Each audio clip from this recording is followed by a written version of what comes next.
Hi. How you doing? I'm doing good. So I think what I want to do is begin the bit of conversation about your biography and your life, ask a few questions about that, and then I'm going to ask you to read some poems, specific poems perhaps. But I'm going to begin. We can see ourselves right here. Oh, that's beautiful. That's a nice picture. All right. It's pretty cool. It's high tech. You can't see it, but I can. It's pretty nice, yeah. So I'm going to begin with some biographical information that folks may or may not know. But before I get there, a quote from Bob Marley, because why not, which you'll certainly know. In 1975, Bob Marley said, "Babylon is everywhere. You have wrong and you have right. Wrong is what we call Babylon. I could have been born in England, could have been born in America. Make no difference where me born because Babylon is everywhere." You were born in Ghana to a Ghanaian mother and a Jamaican father who himself was born in Nigeria, though from Jamaican parents. You lived in Ghana until the age of 8 or so, moved to Jamaica through university. After college, you attended graduate school in Canada, then moved to South Carolina, all the while in between spending a significant amount of time in the United Kingdom, from South Carolina to Nebraska, and now Rhode Island. The facts of your life, I think, shape a way of thinking about global blackness.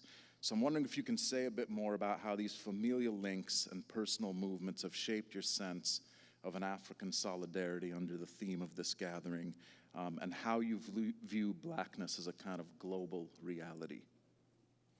Yeah, there's a peculiar sense in which I'm a product of a time, a product of a certain generation. My father and mother met during the great sort of revolution of independence movements in Africa, in Ghana. My father was a Marxist and a Pan-Africanist. So I grew up in a space in which those were the sort of upheavals. Those were the things that were dominating the world. I was remembering that there's a story my mother tells of us traveling. We were coming to the States en route to Guyana, and my father had a sneaky habit of not traveling with his children. He would go ahead, and then my mother would have to manage these 4. Sometimes, at some point it was 4, then it became 5 kids, and we were going through JFK. I don't remember it, but apparently we were marching around the airport singing the International. So comrades, come rally for the last fight because my father had taught us this song. This was like a nursery rhyme or like a song to go to bed with. And she disowned us, of course, at the airport, and she didn't know who these black children were marching up and down singing the International. So this normative thing, I think, helped to shape that sensibility. And I'm not seeing it as I wasn't precocious. We weren't precocious. We were just immersed in that world. And so the timing of us entering Jamaica in the 1970s during another revolution of an attempt at democratic socialism in Jamaica for 10 years, almost 10 years under the Michael Manley government, was defining, and it was happening at the same time as the emergence of roots reggae and revolutionary reggae. And you couldn't avoid it. And it clearly had an impact on the way that I encountered the world and the way that I saw the world. A combination of the fearfulness of an apocalypse in Rasta eschatology was about was an end-time eschatology. And then at the same time, there's a great charismatic Christian movement going around us and sort of entering into our lives, and everything was coming to an end, and so on and so forth. And yet, at the same time, I returned to a connection with blackness and Africanness. So being sort of shaped in that space was defining for me, and I think I still carry the questioning and the understanding of that circumstance. All I have to do is just trace back at least 150 years back to realize that the engagement between Africa and the Caribbean in my own family line was not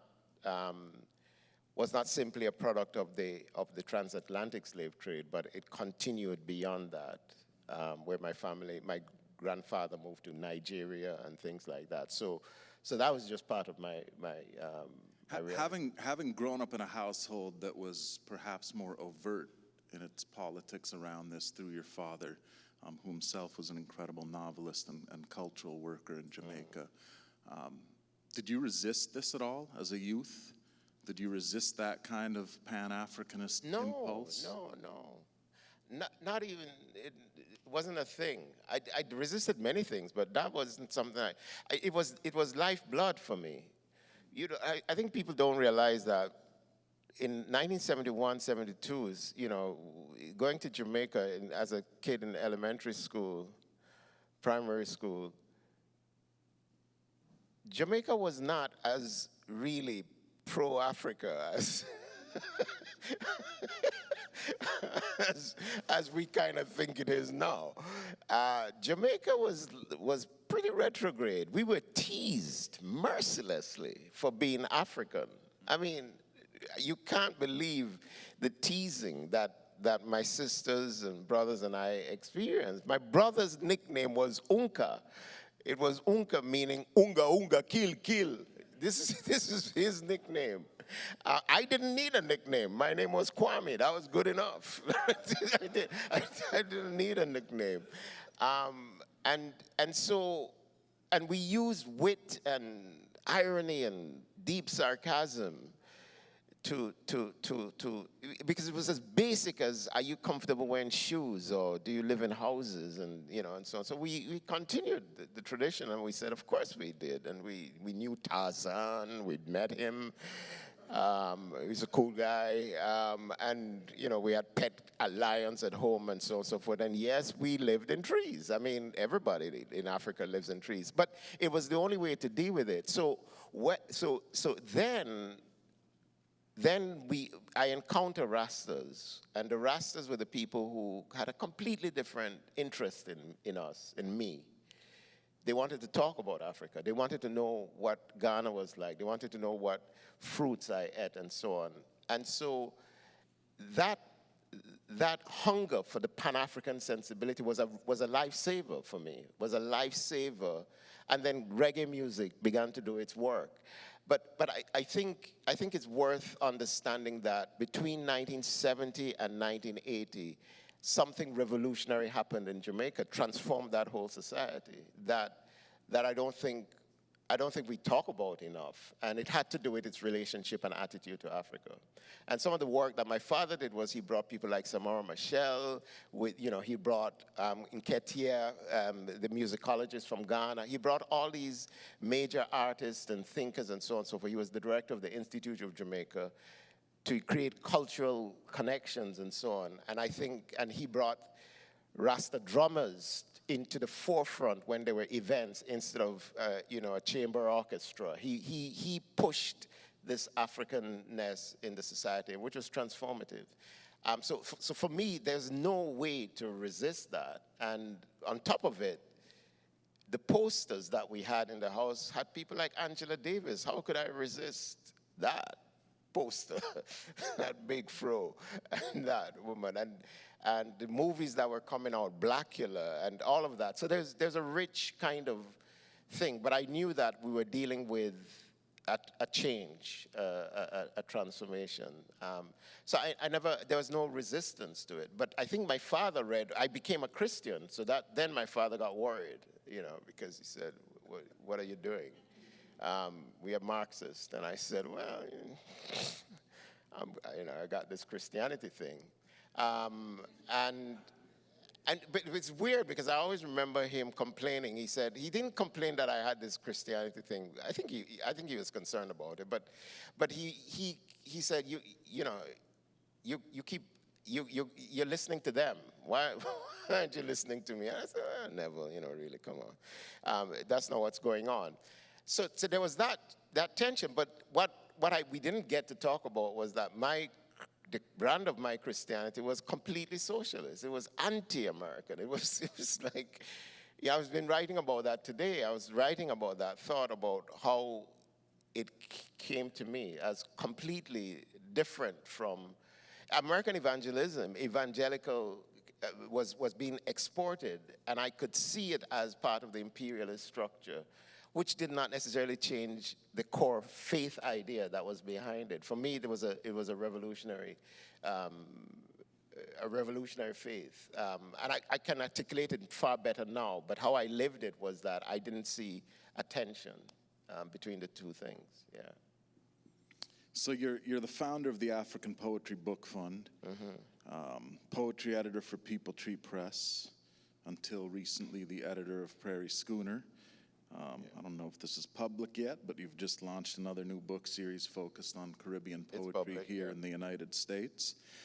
In that vein, your work has sought not just the need, but the drive to want to influence the world of publishing outside of your own writing. Can you speak a bit about this impulse and why that work is seen as essential to you? I can't actually pinpoint a moment in your career where there hasn't been a parallel move of doing institution building alongside your own writing. Yeah, and I think you're right. It started, I was 18 when I decided to start a theater company. I mean, but I blame my parents for that. I blame my father for that. My father probably sacrificed his own writing to create publishing enterprises. He started the Institute of Jamaica Publishing project, which published many books, published Lorna Goodison's first book, Tamarind Season, published Tony McNeil's poetry, published books on Jamaican sports, and so on and so forth. So it was a series that he did, which seemed to make sense to me. There's a little weird equation that you start to have that says that if you are being bombarded with certain literature, certain writing that elevates a certain culture, then the way to transform it is to, one, write against it, but also to hijack those mechanisms of how the literature is propagated and it's passed through, and create something else. So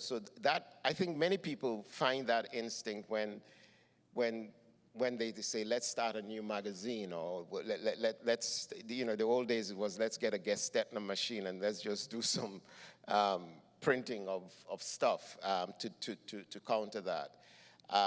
So for me though, and the other thing that was really important to me was I've never been satisfied with the idea that my singular success is valuable if I'm a one-off. I'm a one person among. I've come to recognize and like the idea of an army of people sort of walking into a room. It's the image of the takeover. Bob Marley walking on stage saying, I don't come for bow, I come for conquer. The sense that, but it's not just me alone, it's enough people behind me coming through. That idea elevates, and for me, it's always made sense that supporting that kind of work, supporting the work of other people is as important as what I do. And I've said this to you many times. I don't think everybody has to do it. And I don't think all writers have to do that work. And if you're not inclined to do it, then it's fine. Just don't don't block people or don't be messy with people, but it's become part of what I do, and I think it's So important. one distinction there that I think is an important one is that though I would argue that you've transformed many institutions that you've been in, Yeah. that's not your initial impulse. Your initial impulse is to start something anew that lives maybe in parallel, maybe in tandem to the institution, but independent of it in some way. Absolutely. I think that's right. I think we want to control the things that are important to it. So one of the things that you think about writing and publishing is that when Chris Abani and I decided to think about this African Poetry Book Fund, and by the way, Lebo, I mean, the reason we started the APBF is because of Lebo Mashile, who still won't let us publish her book. What's wrong with you, Lebo? It's a true story. It's true. So, but that's the only reason I agreed to do this, to come and harass you. But it was Lebo. I mean, we got TJ Dema, who agreed. Finally, we published it. But it was Lebo and TJ, and we said these amazing poets in Africa need to have their work to be published. But the idea was that 15 years ago, if you went to an American publisher, anybody, and you said to them, name an African poet, one, right? Chinua Achebe. Exactly. And have you read his poetry? Like, really? Okay. So, no, I mean, come on, like, honestly. I mean, it's nice that he wrote some poems, but like, seriously. And people, literally, they would go, I don't know. Right? I don't know. They would say Wole Soyinka, but they didn't know Wole because of his poetry at all, I can tell you that, right? So what did that mean? What does that mean when major publishers and editors just don't know? And what I'd said to me was, this is no way that they can engage this work, not because of a willful disregard of it, but because they felt inadequate. So if they were liberal, they felt like, I don't want to offend. You see what I'm saying? So our task was to say, okay, we take that out of your hands. We take that job out of your hands. We will acquire. We will edit. We will introduce all these voices, and then you just print them, and we pay you to print them, because you clearly don't know what to do in this territory. But the point you're making about identifying the fissures, identifying the points at which it is not working, and then creating the space in which it can work was massively important. So even though, yes, I agree about the idea of creating something new, but it was creating something new that was pragmatically useful. So I'm not trying to start a publishing enterprise. I'm not trying to start a publishing house, for instance. APBF is not a publishing house. APBF is a mechanism to create publishing and to transform the publishing world, but with the tools of it, the handling of it, the management of it, the actual testing of it, and through to be in our hands, to rest it in our hands. And therefore, because we bring the knowledge to this. And I think that's exactly what has guided me. And again, I'm not saying that's the only model, but it was the way we could say, if we did this, then 15 years later, if you ask that question, all of them will name some poets who they've published. APBF is responsible. It's not that they're not published by us, but that's how they knew. Because look, all they had to do was go, I don't know what to do with this. You get 2 chapbooks and you've got 20 African poets that you can at least read and say, okay, well, all right, I know a little bit more. They're not strange, they're kind of familiar. And suddenly you feel you can edit it. It's as basic as that. It's as basic and as simple as that. And so I think, yeah, so that was really important. So I think in tandem with this work, I would argue that your mentorship, I don't know if this is a term you'd use, but your mentorship is... it's not a term. I know it's not a term you'd use, but you're gonna use it right now, because I'm calling it that. Your mentorship, I would argue, is legendary. I mean, Malika Booker cited it earlier today, right? I don't know, yeah. And I think it's been an inspiration to many folks, myself included. Yeah. And I wonder if you can speak a little bit about your philosophy of whatever it is you call that thing you do with other humans.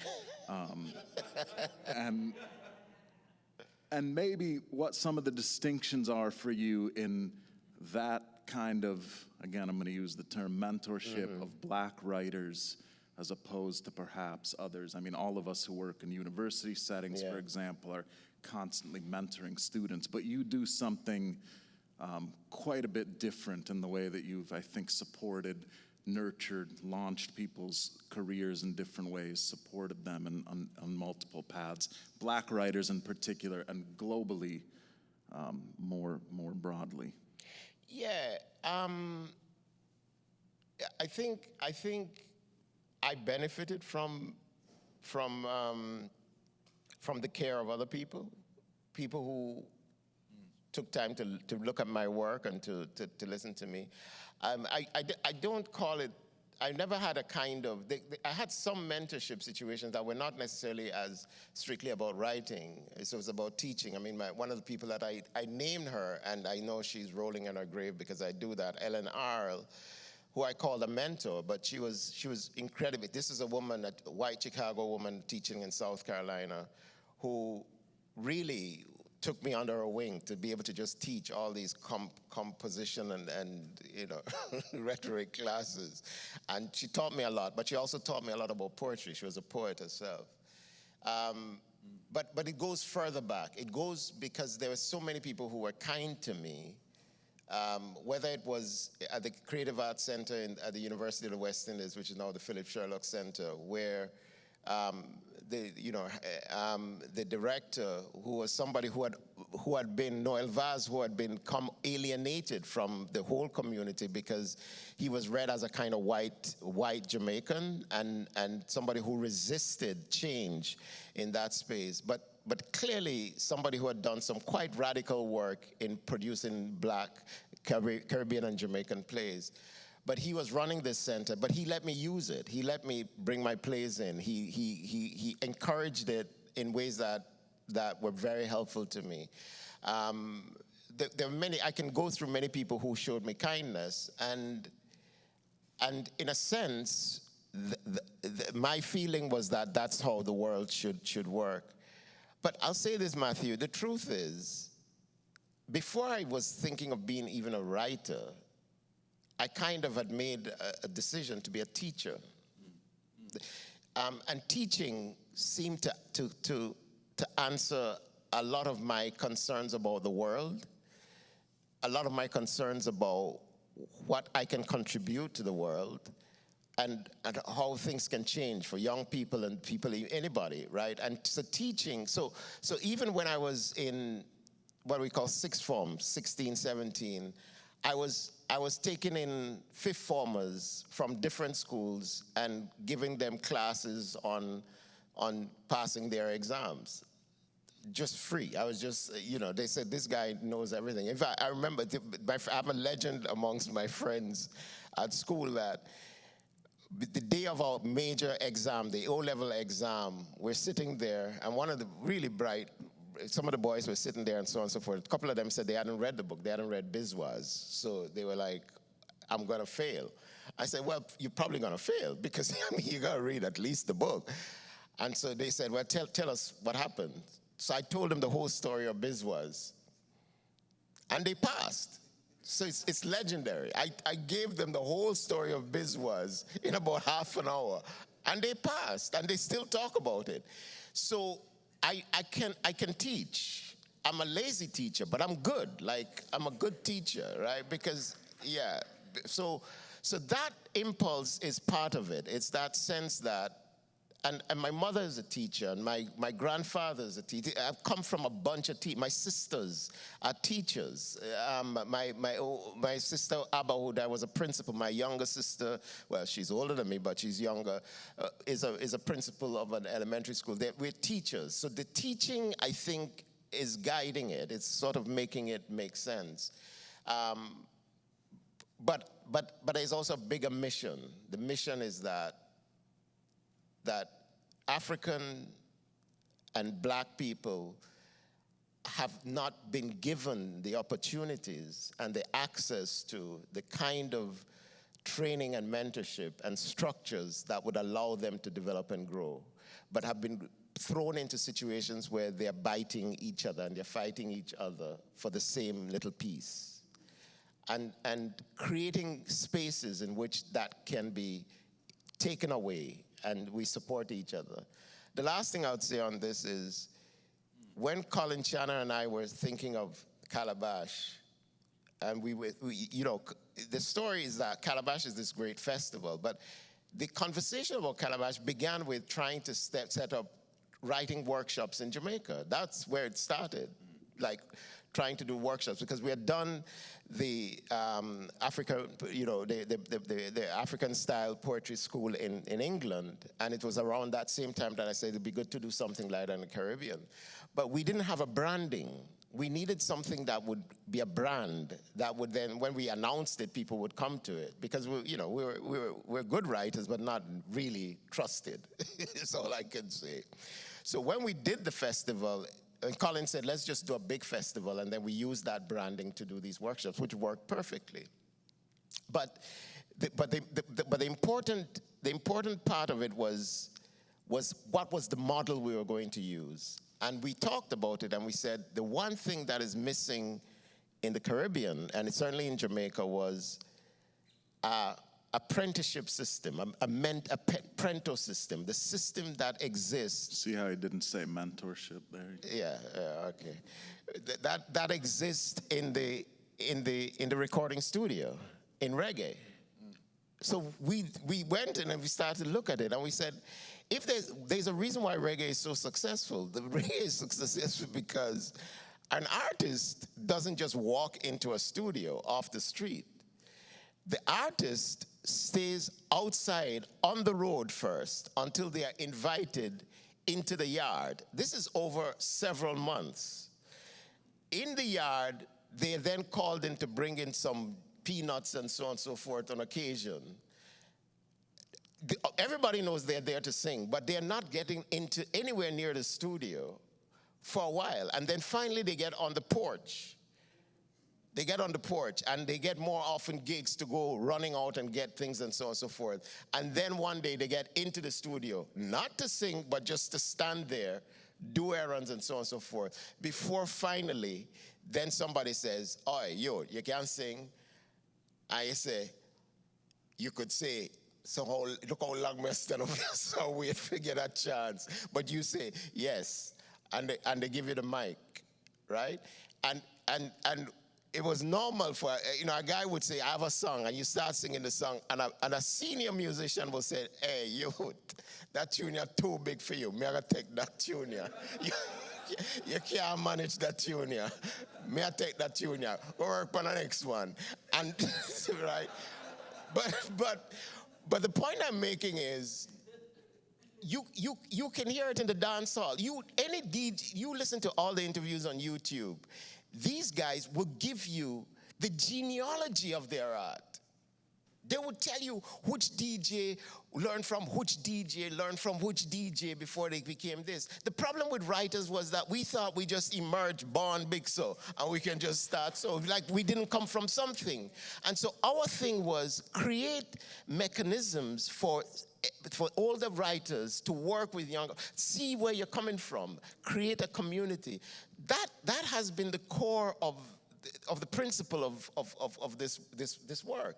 So when you look at APBF and you see, our editorial team, the editorial team is because it's saying that there are people, none of them are gaining, like they're going to be published because they're with APB. No, they're there to be part of that presence that says you are from something. And all the work we're doing in looking at the digitalizing work, going back into the 19th century and looking at the tradition and so on and so forth, it is to say you come from something. You come from something. You didn't invent this thing. You think you made up poetry? But you're clowning. You understand what I'm saying? So that's the impulse, and I remain committed to it because, my God, what a rich set of possibilities that are there, right? Instead of being afraid of it, it's like, this is my legacy. This is my inheritance. All of it is Christopher Okibo is my inheritance. The griots, and I don't mean griots loosely, but the griots that we've read about, there was a Somali griot who had died, and we read in the Times newspaper in 1912, it was a little column saying that this griot had died, and had died with them taking a history of art. Times England had a little story about a griot. That's my inheritance. So for me, that is massively important. Yeah. That's beautiful. Whatever you call it, I like it. Yeah. Inheritance. Inheritance. I can live with that. There you go. All right. I want to get into some poems. So you're a deeply prolific writer, author of over 30 books of poetry, fiction, nonfiction, plays, academic articles. It's all really quite embarrassing, to be honest. I want to pivot a bit and to your work as a poet and ask that you read a few poems. So the thing that I often get asked, I don't know why people ask me this, but they do. They ask me what my favorite Kwame Dawes poem is. Oh, you get asked that? I get asked this. Wow, maybe Matthew. because I worked on your new and selected. And so you tell me this intimate thing in front of everybody. You've never told me this before, Listen, Matthew. I'm about to tell you something more Oh, intimate, my so God, you just this hold on here. What I say to people when they ask me this is I say, what a foolish question. Right? This is like asking what droplet of water is most refreshing when you enter into the sea. How can you pick a single Kwame Dawes poem? That's right. Interviewed by a poet, and this is what happens. Yeah. But here's the thing I'm going to reveal to you in front of all these people. Yeah. The truth of the matter is I may, in fact, have a favorite Kwame Dawes Oh, poem. dear. Wow. So all of that At droplet least stuff one is of them. just nonsense. Yeah, of course. Just you know. sweet talk. That's right, yeah. Just because I don't feel like answering their questions. I mean, why, people approaching me to ask about you, it's annoying. Anyways, I wonder if you can read African Postman. I'll be happy to, yeah. African Postman. African Postman for Solomon Ephraim Wolfe. Son, who is that? Is the African Postman, Daddy. Burning spear. East from Addis Ababa, and then south deep into the Rift Valley. I can hear the horns trumpeting over the flat-roofed acacia trees. See the African women bend low with wood heavy on their backs, and the cows, goats, donkeys, mules, sheep, and horses snapped into obedient herds by sprinting children, moving along the roadside. Life happens here. I'm traveling to the land I have heard about, Sheshemani, the green place, 500 acres of just benevolence, and I know now that I long to hear the rootsman tell me how, despite rumors of his passing, the natty keeps on riding, keeps on standing in the fields of praise to hold on to the faith of roots people. Brother Solomon, you put the name Ephraim on your head and carry the face of true Rasta, the face of an Ashanti warrior, eyes deep under heavy lids and your skin tight as leather, blacker than black. I have met you before on the streets of Kingston, there where you trod to the hiss and slander of the heathen, you, natty dread, gathering the people's broken minds into your calabash. You carry it all. You tell them, return to the roots, the healing shall take place.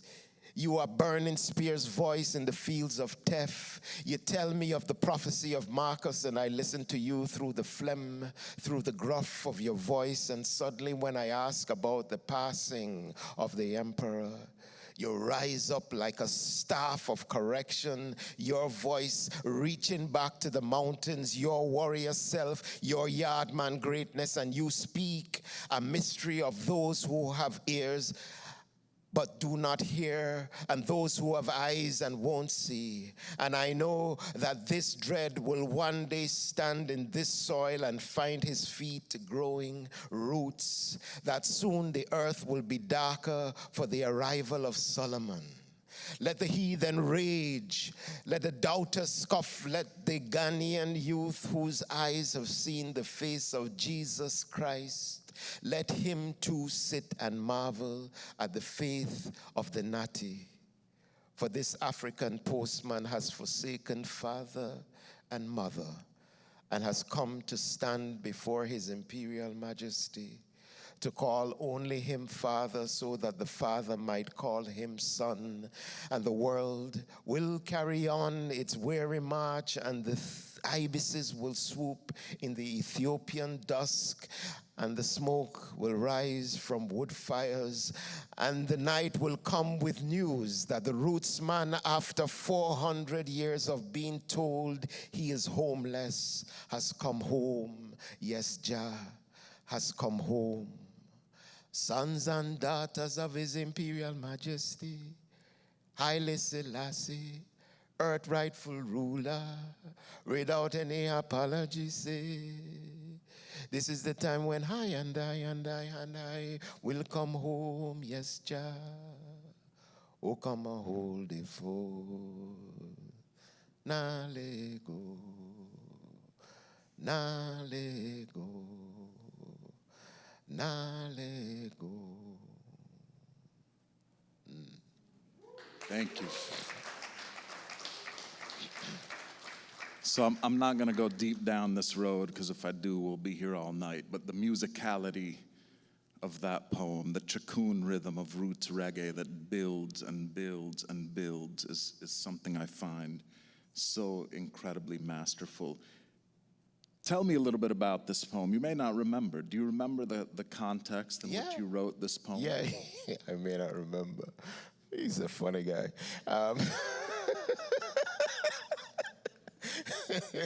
No, I remember. So I wrote, some years ago, the BBC approached me about doing a piece on Haile Selassie in Bath. I think there was some centenary, some celebration of Haile Selassie, because during the war, the Second World War, and during the war, Haile Selassie was exiled in Bath, England, of all places. So they said, well, if you come to Bath and spend some time there, maybe visit some of the places he was at and maybe write a piece about it for radio and so on. So I said, well, I need to go to Ethiopia, because how can I do Selassie and so on? And so they finally agreed, because I had never been to Ethiopia at that time. So I went to Ethiopia and I interviewed people. I met his great-granddaughter and all that, Selassie's daughter and so on. But one of the trips that I took was to Sheshemani, where they were Jamaican and African. Selassie had ceded some land, set aside some land for blacks of the diaspora to come there. He had pointed out that they need to work, but they can come and live there. And many Jamaicans went there. And Solomon was one of those people who had gone there. And so I was interviewing him, and I was talking to him. And I remember at one point in the interview, I said to him, So how did it feel when Selassie died? Boy. And that was the wrong question. Wrong question. Because Solomon, who looked like an Old Testament prophet already, rose up. He had a staff. And you say, oh, you are saying Selassie dead. Who you mean Selassie dead? Oh, you ever say that? I'm saying, well, past. I don't know. what? So every morning I wake up, I go out into the woods, and I talk to Selassie as my father. But talk to him. Oh, you're going to say Selassie dead. Oh, you're coming on my yard and say Selassie dead. Whoa. say. And it was one of the most powerful moments for me because I understood the nature of faith, the mutating nature of faith, the necessity of it, the urgency of it. And so this is why Burning Spear, Winston Rodney, sons and daughters of His Imperial Majesty, Haile Selassie, earth rightful ruler, without any apology, say, this is the time when I shall come home, yes, Jah. Nah, Lego. Nah, Lego. This is just the most moving thing that happened. And this poem just rose out of that encounter. Yeah. So this what I'll call a kind of documentary impulse exists in quite a bit of your poetry. I'm not going to ask you to dig into this now, but you did a major project called Wisteria, where you interviewed many of the elder women of South Carolina in their 70s and 80s at the time who had lived through really the thick of Jim Crow. And from that came this book of poems, Wisteria, which was then turned into a really beautiful production from the composer Kevin Simmons, which you should all check out. But another project that you worked on for some time, you did some significant work on HIV/AIDS in Jamaica. Again, as a kind of documentary work, which I think, if I understand, did not initially start out as a poetry project. No.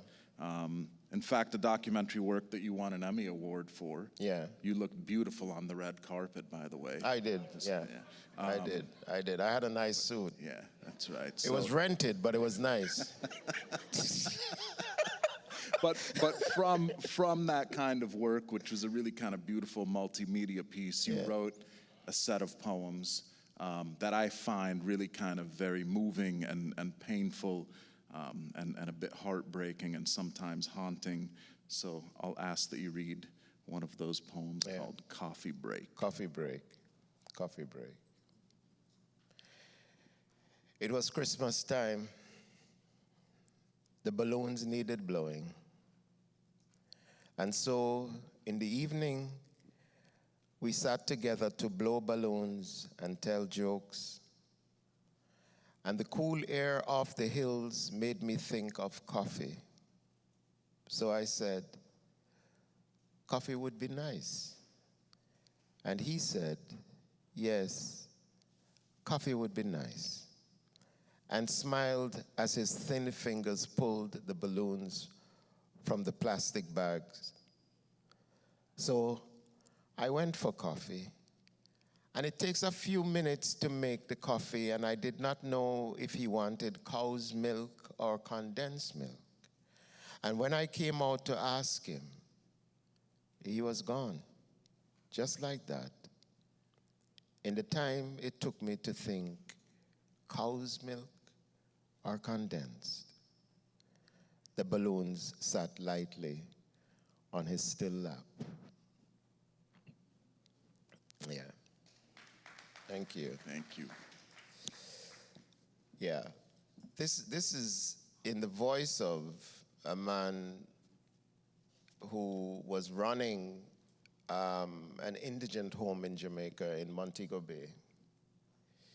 And during the HIV/AIDS crisis, at the height of it in Jamaica, they were losing 30 people a week in that home. That home was a place for the poor, and it wasn't set up as an HIV space, but it became that, where they came to die. And I interviewed him, and I remember asking him, I said, you've seen so much death. Those numbers are just overwhelming. And I said, but does anybody stay with you? And he told me 3 people. One was a little girl who came there after both her parents had died. Her mother had died of AIDS. The father contracted the disease from her, the mother, became violently angry, raped his daughter, and she became HIV positive. and then he dies. And so the girl comes to the place, and he said she was just a bright, exciting child and lifted the spirits of everybody, and then he lost her. So he says, I'll never forget that girl. And then he remembered a man who loved mangoes, but when he was sick with the disease, he couldn't keep down mangoes. He just kept throwing up and couldn't eat mangoes. And one day, they had a brainwave between him and the guy said, but I'm going dead anyway. And he said, yeah. So he said, well, see a bucket here, and see a bowl of mangoes here. And he said, the two of them sat there and ate mangoes, and he threw up and ate mangoes, and he threw up and ate mangoes, and he threw up. And he remembered that moment. He said, yes, the man died, but his glee and joy to be able to just eat mangoes and get sick and eat mangoes was transformative. And then finally, he told of this simple little story of how quickly Christmas, and this is almost literally verbatim what he told me, except the one image at the end, the balloons on his still lap. That's me, the poet, thinking that you're blowing balloons and that last balloon is his breath. And that's just my intervention as a poet. Yeah. Thank you. Thank you. You've written too quite a bit, as I've mentioned, Wisteria and other poems of the American South, particularly South Carolina, a place where you kind of first set roots in the United States. I wonder if you can read the poem Sata, en route to Columbia, South Carolina. Yeah, this is an old poem because this is a poem of when we moved to South Carolina. And South Carolina was making for us for some. You know, we've moved around a bit, and we still see South Carolina as home. We are embraced by the African American community there in powerful ways, and by the state. But anyway, this is an early poem. Sata Amasagana is a great reggae tune, but I'll reference it later on. Iroy. Sata en route to Columbia, South Carolina. Iroy rides the gap where the sax used to rest, and the bass talking to the royal man who can turn a rhyme into sacredness. One to chant damnation where my enemies gawk at the tumbling and jam men's ramming home a truth. Who can say concubine, like tracing out the wicked's path to hell, like I royal mouth shooting fire. So Sata Amasa, says the prophet, cool like a knife edge, and then catch the cross stick tacking a rhythm, Sata Amasagana. I'm striding through an alien landscape, the road smooth, the air heavy with rain, and my heart bluesing along when the prophet speaks, and it's enough for the grooves of a 45's glimmering vinyl, the comfort of God again on me. Look into the book of life, and you will see that there's a land far, far away, that there's a land far, far away. It's a poem of nostalgia, I think. Yes. Yeah. It's a poem of nostalgia, but also a very multi-layered diasporic poem. Definitely a diasporic poem, because it's translating Jamaica into this landscape, this very African space called South Carolina. I don't think people understand how African South Carolina is. You go to the Gullah Geechee community, St. Helena's Island.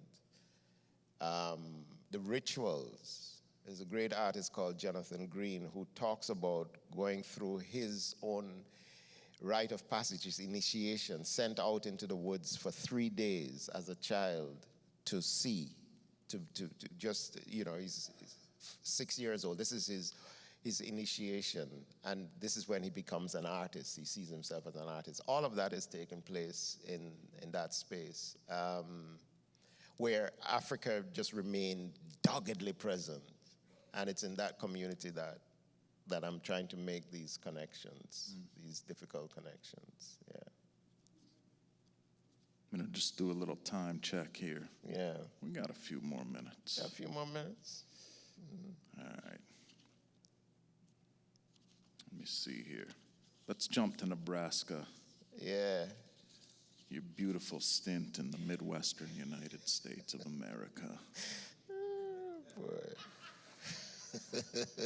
I'm going to ask you to read Before Winter, and then you can say a few words if you want to, or if you want to leave that part of your life. I mean, no. Don't blame you.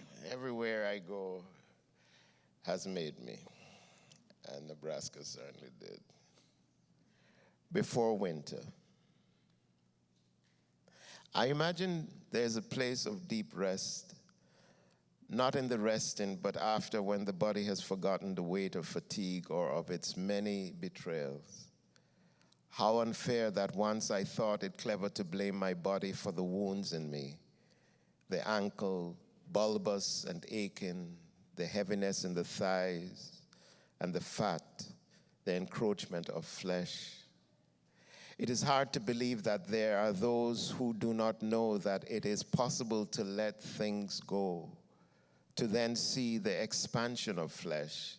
It is so easy, and that knowing is a pathology. What is unknown to me is the clear day of rest. I carry a brain of crushed paper. Everything unfolds as if by magic. Every spot of understanding is a miracle. I cannot take any credit for the revelations. They come and go as easily as the wind.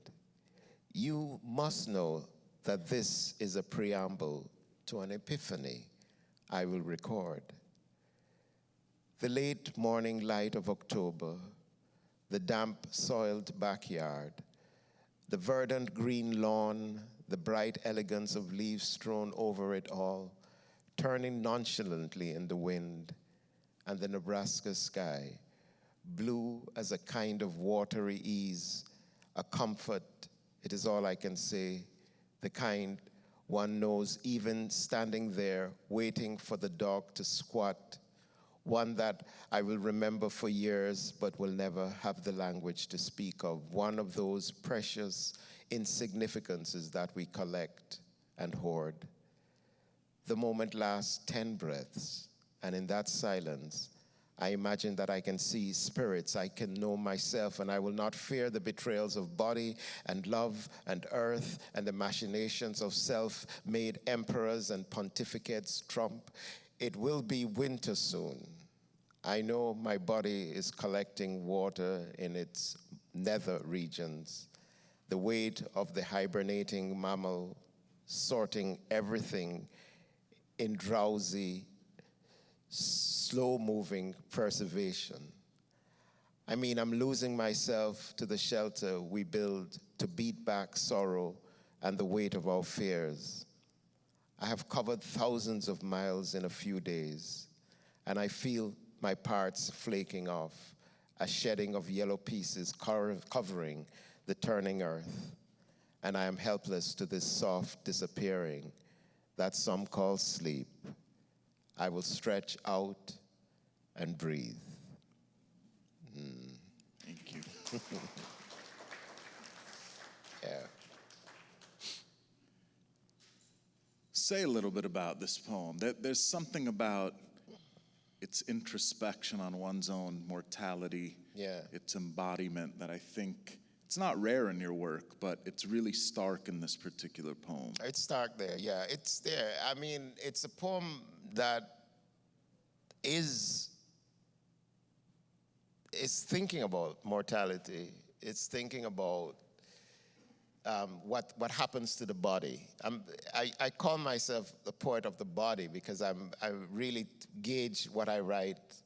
I think if anybody reads my work, you can see my interest in the nature of the body, but it's also sort of an unabashedly look at my physicality, my, fat, the things that I concern myself with, but also the quest for shelter. And in a sense, it is happening in a landscape that feels alien to me.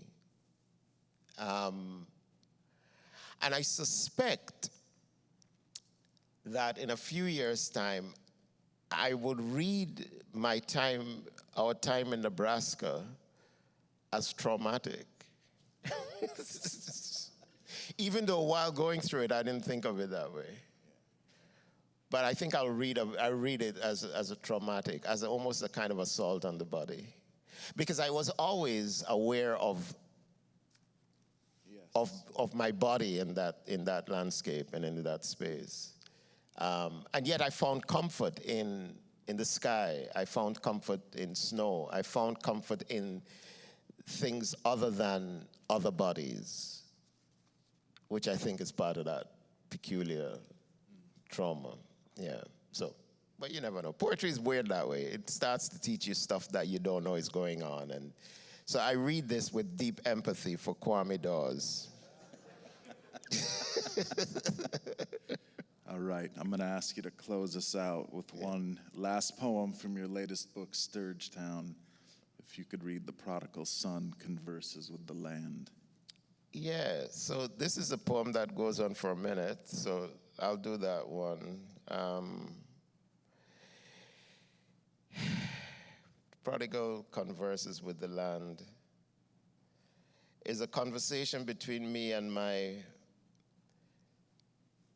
mother's town, my mother's town, Cape Coast. So I'll just read it. It's in two voices. The first is in the voice of Cape Coast. 1. I am a city in translation. What I say to you is not in the language I carry. You will never understand the pidgin of my soil because you are always a foreigner. It is true that your grandmother's bones are interred in me, and I know you hope that by returning to me, you would hear her speaking. But you must know that even more desperate people have come, asking for some sound to carry through. At least you know that I was named by white people, and they have left the noise of atrocities here. So that when those who come back year after year, instead of speaking of the drama of the ocean beating against the shore, instead of the shouts and songs of the fishermen dragging their catch across the dark sand for the women to collect and take to the market, instead of the clubs, the high life, the scent of bread baking at night, instead of the deep forest that reach the edge of the sea and the way the sun sets on Elmina, instead of this, all they can talk of are the ones who were collected here and taken across the waters, only to return as interlopers, people with foreign tongues who do not understand our language of centuries. We are the Akan. We are warriors, the broken companies of the Ogwa. This means nothing to you. What you know is the smell of soap and algae in the gutters, and the way the brine in the lagoons thickens in the air, the addiction to akara, the tart heat of pepper, and the tumba of the mortar and pestle, the familiar sounds of heart and hearth. These are the things that you will talk about, places of nostalgia, of home. But all places know themselves by the blood that has been shed there, the sadness that will always haunt the laughter of this place. Here is that church where your mommy, the Pentecostal woman, found her own Jesus, saw the coil of a python on the heavy shoulder of her daughter, your mother, and they cast out the demon curse on her, freed her from what would have consumed her. She was young then, the age of your youngest daughter, but she remembers. Chocho remembers. 2.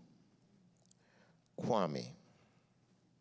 I know that the invention of memory, the silence before memory is made, the imagined comfort of language though failing every time, though betraying my inner head and liver, is what I have, is what we all carry.